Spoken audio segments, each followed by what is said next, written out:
So you talk about value outing. So if you talk Uh, about, how many people want to go there, how want to get up, higher up, be CEO. yeah, You have group dynamic collaboration built on trust. One way of building trust is to show no vulnerability by, value outing. So you trust you're the first one to trust, right? If yeah, you don't trust, nobody else trusts. yeah, absolutely. It's sort of how it works. So, Yeah. so how do you align value outing by basically saying, this is what I believe in, which is a great way to establish collaboration, equal level playing field, against what you just said earlier by saying, well, some people actually don't want that. They want to grow higher. They want to manage other people. They want to get into the power thing. Yeah. Would they ever therefore do that? Therefore, could they ever collaborate? That feels like a paradox. What's your view on that in 2-3 sentences? 2 or 3 sentences. Well, values outing was an exercise for me.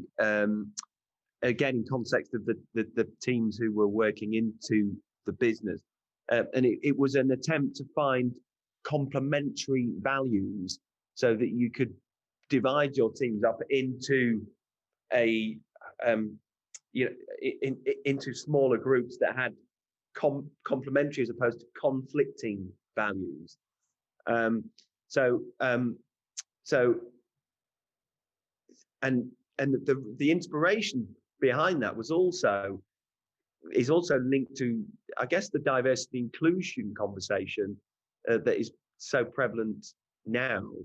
Um, um, and again, a part of the problem inherent, I think, in old school values framework, corporate values frameworks.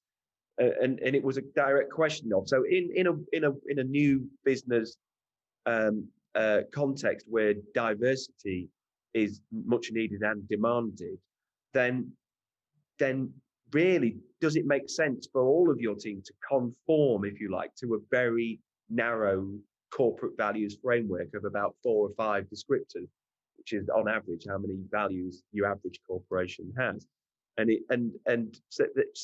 So I'm trying to turn that on its head. So we need diversity, not only of things like race, gender, religion, but qualities, experience, ideas, opinions, etc. So the values outing exercise was to try and find complementary values that didn't cut against the grain of each other. So if you value fair play or equality at work, then you might also have a complementary quality of, for instance, being brave, because you would need to be brave, wouldn't you, to stand up for equality or fairness at work.